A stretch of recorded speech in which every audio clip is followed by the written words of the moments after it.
Assalamualaikum warahmatullahi wabarakatuh. Hai semuanya, sebelum belajar jangan lupa ya mencuci tangan sesering mungkin, wajib menggunakan masker, dan selalu menjaga jarak karena semuanya untuk kebaikan kita semua.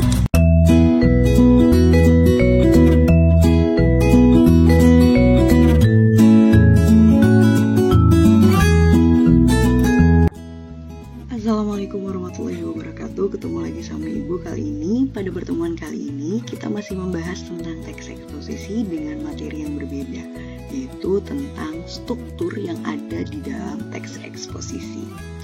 Nah, dalam pertemuan kali ini kompetensi dasar yang kalian akan pahami yaitu menelaah isi dan struktur teks eksposisi berupa artikel ilmiah populer dari koran ataupun majalah yang diperdengarkan ataupun dibaca.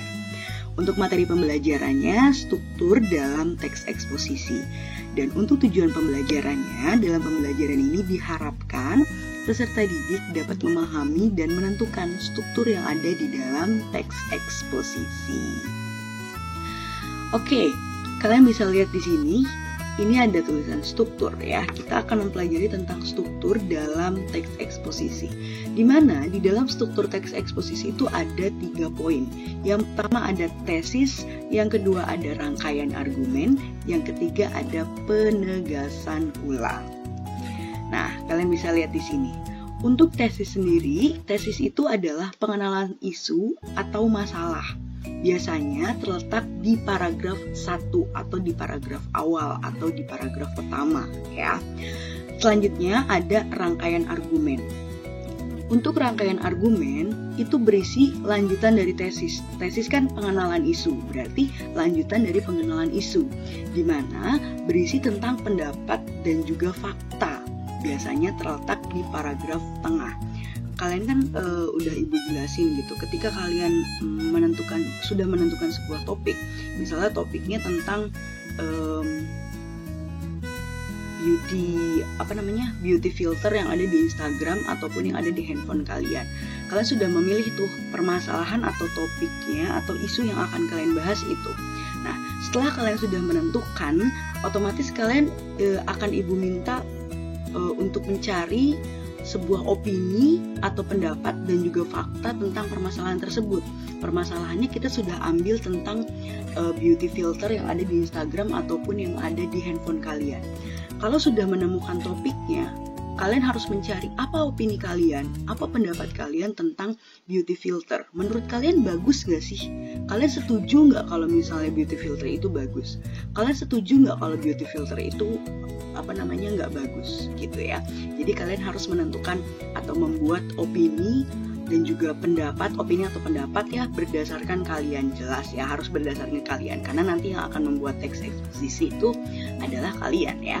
Setelah kalian sudah mendapatkan opini dan juga pendapat atau opini tersebut, kalian jadikan sebuah paragraf ya. Selanjutnya kalian juga harus mencari fakta ya. Kalian harus mencari fakta-fakta dari beauty filter. Kalian cari sebanyak-banyaknya fakta tentang beauty filter. Setelah kalian sudah mendapatkan banyak tentang fakta dari beauty filter, itu pun kalian jadikan paragraf. Nanti kita lihat ya lebih jelasnya untuk lebih detail tentang rangkaian argumen di slide berikutnya. Selanjutnya, tadi kan sudah ada tesis, sudah ada rangkaian argumen, dan yang poin yang ketiga dari struktur teks eksposisi adalah penegasan ulang. Jadi, ketika kalian sudah membuat paragraf yang isinya pendapat dan juga fakta dari sebuah isu atau permasalahan, di dalam penegasan ulang akan disimpulkan ya, atau akan dibahas lagi sedikit ya. Jadi untuk penegasan ulang itu isinya adalah sebuah kesimpulan ya, kesimpulan tentang masalah yang dibahas. Jangan sampai permasalahannya atau isu yang sedang dibahasnya tentang beauty filter, kalian membahasnya tentang hutan Indonesia, itu kan sudah jauh berbeda ya. Nah, untuk letaknya dari penegasan ulang itu ada di paragraf terakhir ya, sekitar 2 atau paragraf ketiga di paragraf terakhir. Jadi misalnya ada 5 paragraf.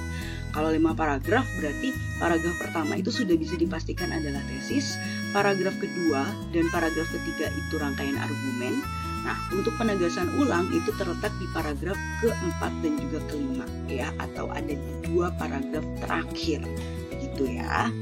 Kita lanjutkan, kita bahas satu-satu lebih detail dari struktur teks eksposisi. Nah, sebelum kita bahas lebih detail dari teks eksposisi, kalian bisa lihat di sini. Ini adalah salah satu contoh dari teks eksposisi yang ada di buku cetak kalian ya. Halamannya halaman berapa Ibu lupa, nanti kalian bisa cek sendiri aja di buku kalian masing-masing ya. Halamannya halaman berapa. Oke. Kalian bisa lihat di sini. Ibu tadi udah kasih tahu ya di slide sebelumnya bahwa tesis ada di paragraf 1 atau di paragraf awal.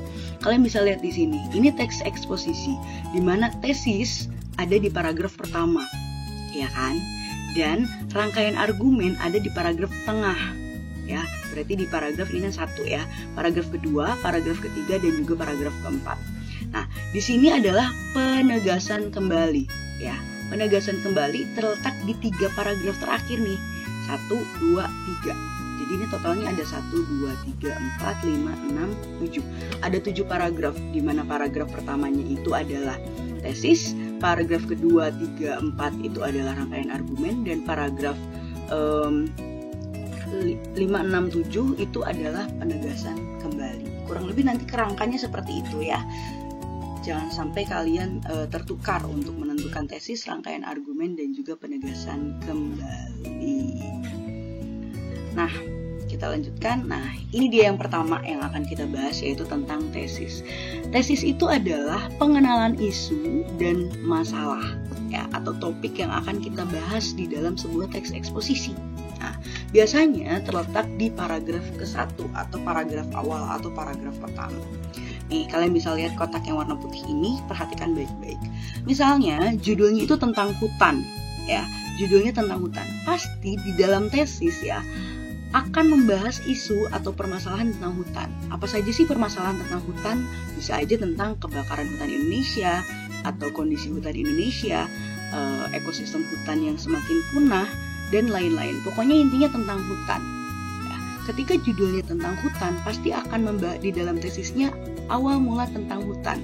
Ya, misalnya kalau kebakaran hutan, kalian kenalkan dulu nih.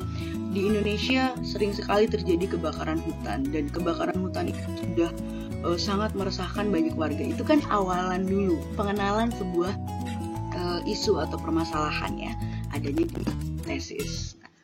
Untuk tesis akan berisi satu paragraf yang berisi pengenalan isu, judul, dan juga topik. Kalian bisa lihat contohnya yang ada di bawah sini, yang warna biru ini. Kita lihat judulnya. Judulnya adalah introspeksi diri di Hari Pahlawan. Ya, topiknya adalah atau judulnya introspeksi diri di Hari Pahlawan. Otomatis di dalam tesis akan membahas tentang Hari Pahlawan atau akan membahas tentang pahlawan. Ya, kalian bisa lihat di sini nih. Di dalam tesis membahas tentang perlunya peringatan Hari Pahlawan. Ya, kalian bisa lihat di sini, setiap negara mempunyai pahlawan. Cara terbaik menghargai pahlawan adalah tidak melupakan jasa-jasanya. Itu sebabnya kita perlu memperingati Hari Pahlawan setiap 10 November agar bisa mencontoh semangat juang. Kita juga dapat mencontoh keikhlasan mereka saat berjuang melawan penjajah. Ini pengenalan dulu, pengenalan tentang pentingnya Hari Pahlawan, ya, bahwa setiap negara punya pahlawan dan penting buat kita untuk mengingat jasa-jasa dari pahlawan, gitu ya.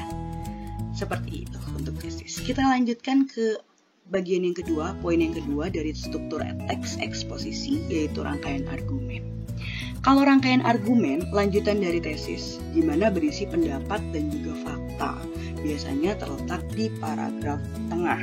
Nah, jadi penjelasannya itu akan lebih detail tentang sebuah permasalahan, judul, atau topik yang akan dibahas dalam teks eksposisi. Kalian bisa lihat di sini.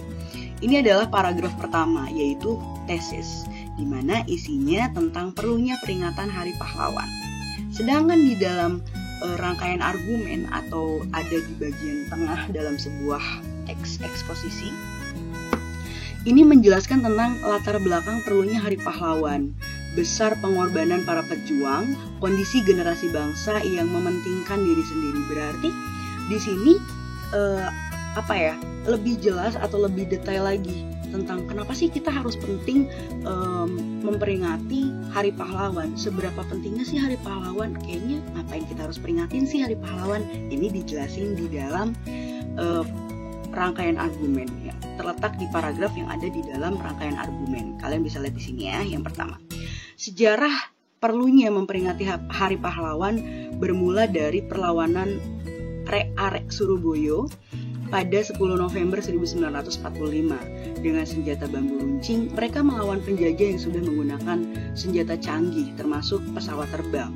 Kemudian diikuti dengan perlawanan di berbagai daerah, termasuk di Sumatera Utara dan khususnya di kota Medan yang dikenal dengan pertempuran di Medan Area Jalan Bali. Ya. Berkat perjuangan para pejuang di masa lalu, bangsa Indonesia mempunyai proklamasi kemerdekaan dan mempertahankan di masa revolusi fisik.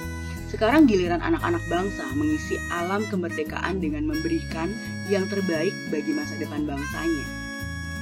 Sayangnya, tidak banyak putra-putri bangsa Indonesia yang bisa diteladani karena prestasinya.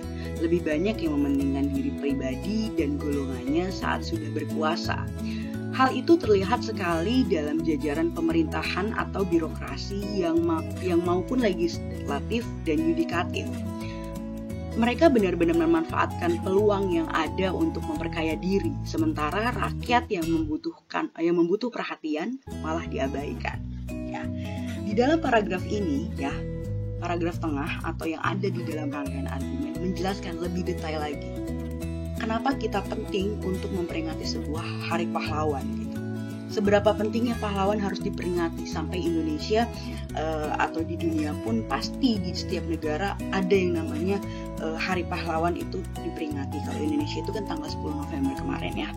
Nah, sejauh mana sih pentingnya Hari Pahlawan untuk diperingati? Ini dijelaskan di dalam rangkaian argumen ya. Dimana di sini dijelaskan latar belakang dari perlunya peringatan Hari Pahlawan. Ini isinya adalah sebuah pendapat dari penulis dan juga sebuah fakta. Mana pendapat, mana fakta, kalian bisa lihat di sini. Sejarah perlunya memperingati Hari Pahlawan bermula dari perlawanan Arek Surabaya pada tanggal 10 November 1945. Kalimat ini jelas fakta. Ya, kalimat ini jelas fakta. Kenapa fakta? Bahwa benar adanya pada tanggal 10 November itu di Surabaya terjadi sebuah pertempuran hingga menewaskan banyak sekali pahlawan-pahlawan kita, makanya ditetapkan tanggal 10 November itu adalah sebagai Hari Pahlawan.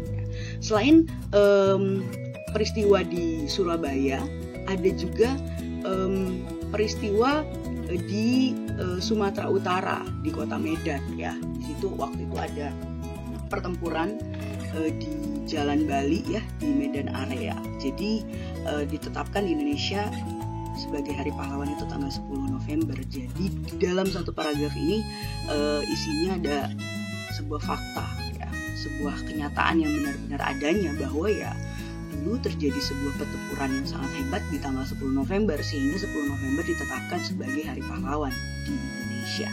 Begitu ya kurang lebih. Jadi di dalam rangkaian argumen itu isinya ada dua, yaitu tentang paragraf-paragraf tentang pendapat dan juga paragraf-paragraf tentang sebuah fakta.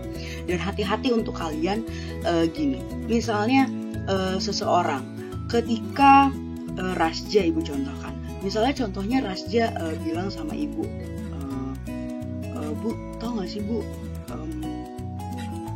beauty filter itu bisa meningkatkan kepercayaan diri seseorang. Atau selfie itu bisa foto selfie itu bisa membuat orang lebih percaya diri ya, membuat diri orang lebih percaya diri. Ketika Rasja berbicara seperti itu, otomatis ibu tidak akan percaya. Kenapa ibu tidak percaya?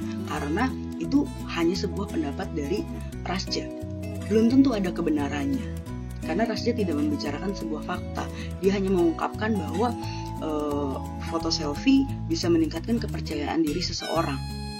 Ya, itu pendapat orang sah-sah saja, silahkan gitu loh. Tapi kalau misalnya kalian mendapatkan sebuah permasalahan atau kalian cari sebuah permasalahan, kalian harus cari pendapat dan juga fakta. Kalau pendapat mah kan berdasarkan kalian, opini kalian, silahkan kalian mau ngomong apapun, kalian mau menuliskan apapun, ya silahkan. Tapi kalau misalnya sebuah fakta jangan sampai kalian banyak. Kalian harus benar-benar mencari sebuah fakta dari topik yang akan kalian bahas.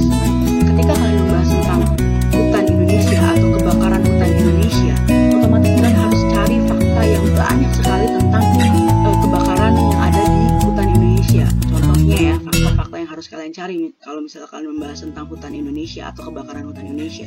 Kalian harus tahu, dalam 1 tahun kebakaran hutan Indonesia ada berapa titik di Indonesia. Titiknya ada di mana aja, ada di daerah mana aja. Itu harus berdasarkan data, based on data gitu. Data yang real, data yang asli. Jangan mengada-ngada. Di daerah, misalnya di daerah Medan. Di daerah Medan terjadi kebakaran dalam 1 tahun itu 5 kali. Kata siapa kamu berbicara seperti itu? Tapi kalau misalnya kamu membuat kalimatnya seperti ini, berdasarkan data Dinas Kehutanan atau Kementerian Kehutanan Indonesia, bahwa titik kebakaran yang ada di kota Medan itu ada di 5 titik. Itu jelas sebuah fakta. Kamu tidak salah dalam membuat paragrafnya, karena kamu sudah mencantumkan narasumber yang lengkap atau narasumber yang valid, di mana info itu dari Kementerian Kehutanan. Karena Kementerian Kehutanan, setingkat Kementerian Kehutanan tidak mungkin salah memberikan sebuah data bahwa titik kebakaran di Indonesia salah satunya di kota Medan, titiknya ada di mana saja gitu ya. Jadi hati-hati untuk pendapat dan juga fakta. Lebih ke fakta sih sebenarnya. Kalau pendapat ibu tidak akan mempermasalahkan, karena setiap orang atau setiap individu memiliki hak untuk berpendapat. Kamu mau berpendapat apapun ya silahkan, nggak jadi masalah selagi masih dalam taraf atau dalam lingkup yang sopan dan juga santun kata-katanya, kalimatnya. Tapi kalau sebuah fakta, kamu jangan asal tulis aja. Kamu harus tahu dulu sebuah faktanya. Kamu harus cari sebanyak mungkin fakta dari judul ataupun topik ataupun permasalahan yang akan kamu buat nanti di dalam sebuah teks eksposisi. Gitu, ya. Kita lanjutkan ke poin yang ketiga, yaitu tentang penegasan ulang. Ya. Jadi untuk penegasan ulang sendiri yaitu tentang pembahasan ulang atau dibahas kembali, ya, dibahas kembali yang berisikan sebuah kesimpulan. Jadi dalam intinya penegasan ulang itu adalah sebuah kesimpulan, ya, kesimpulan tentang masalah yang dibahas. Tadi di sini membahas tentang pentingnya Hari Pahlawan. Otomatis di dalam penegasan kembali akan dibahas lagi bahwa pentingnya Hari Pahlawan perlu untuk diperingati, ya, perlu untuk dihayati perjuangan dari pahlawan-pahlawan itu, ya. Dan letaknya biasanya ada di paragraf-paragraf terakhir, bukan di paragraf paling terakhir, tapi di 2 paragraf paling terakhir atau 3 paragraf paling terakhir, ya. Begitu. Kalian bisa lihat di sini. Di dalam rangkaian argumennya, ibu tidak akan bacakan lagi rangkaian argumennya karena tadi sudah ibu bahas. Untuk rangkaian argumen sudah ibu bacakan juga. Ibu langsung bacakan untuk keputusan kembali. Perhatikan baik-baik. Peringatan 1 November pada tahun ini dapat dijadikan momentum yang tepat untuk melakukan introspeksi diri bagi semua pihak. Kalau setiap anak bangsa melakukannya dengan penuh kesadaran, mudah-mudahan hasilnya positif. Dalam waktu dekat, bangsa Indonesia dapat keluar dari krisis. Jika peringatan Hari Pahlawan hanya sebuah kegiatan rutinitas, makna 10 November pun tidak akan menyentuh masyarakat. Juga dapat menyadarkan pejabat-pejabat pemerintahan untuk tidak saling berseteru dan terus memperjuangkan kepentingan rakyat.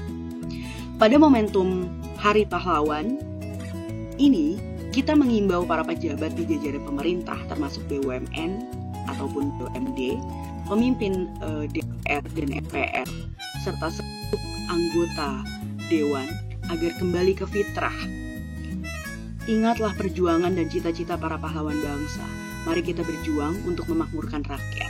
Untuk itu, bekerjalah dengan keras, profesional, dan tanggung jawab. Bukan masanya lagi para pejabat pemerintahan menjadikan dirinya seperti raja yang bergelimang kemewahan. Sebab rakyat sudah semakin kritis. Begitu juga kehidupan anggota dewan yang glamor. Momentum Hari Pahlawan ini harus dapat dimanfaatkan oleh pemerintah dengan sebaik-baiknya. Kinerjanya sudah bisa dirasakan di berbagai bidang sehingga rakyat merasa dirinya tidak salah pilih.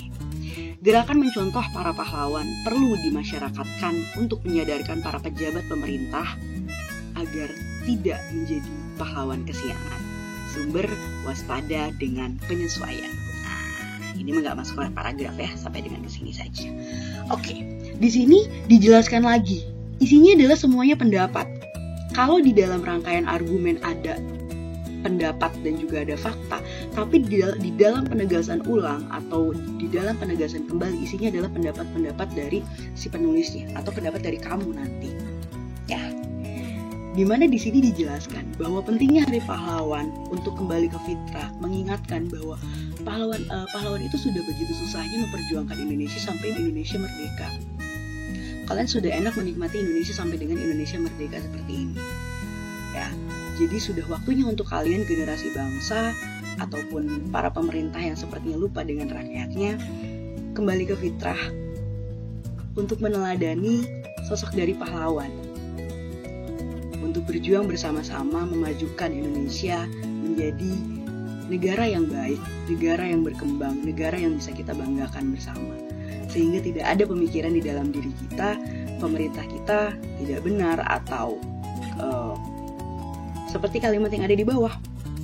Gerakan mencontoh para pahlawan perlu dimasyarakatkan untuk menyadarkan para pejabat pemerintahan agar tidak menjadi pahlawan kesiangan. Ya, agar para pemerintah itu tidak menjadi pahlawan kesiangan. Patut kita contoh pahlawan-pahlawan yang sudah memperjuangkan Indonesia sampai dengan Indonesia merdeka. Ya, jadi di dalam penegasan ulang itu adalah pembahasan ulang yang isinya adalah sebuah kesimpulan, bahwa kesimpulan yang isinya ya penting itu loh, Hari Pahlawan itu harus diperingati. Gitu. Ya, kurang lebih seperti itu untuk struktur dari teks eksposisi. Untuk tugasnya, seperti biasa kalian bisa simak video materi ini dengan seksama, kalian bisa ulang lagi videonya, terus kalian putar lagi videonya. Jangan lupa lakukan absensi kehadiran di kolom komentar yang ada di bawah. Silahkan kalian absensi kehadiran kalian, tulis nama, kelas, dan juga hadir. Selanjutnya, jangan lupa untuk membuat rangkuman di video materi ini. Jadi setelah kalian sudah menonton atau ketika kalian menonton video materi ini, kalian sambil mencatat, sambil kalian siapkan buku catatan, kalian catat poin-poin penting yang sudah Ibu sampaikan. Ya, karena untuk catatan sendiri atau rangkumannya akan Ibu nilai, akan Ibu tanda tangan ketika Ibu masuk ke kelas kalian. Ya, selanjutnya silahkan kalian chat personal ke Bu Silvi melalui WhatsApp atau WA untuk mendapatkan link tugas. Jadi Ibu tidak akan memberikan link tugas seperti biasanya yang ada di kolom komentar. Silahkan kalau kalian ingin mendapatkan link tugas, bisa langsung chat personal ke Ibu. Ya, terima kasih. Seperti itu. Wassalamualaikum warahmatullahi wabarakatuh.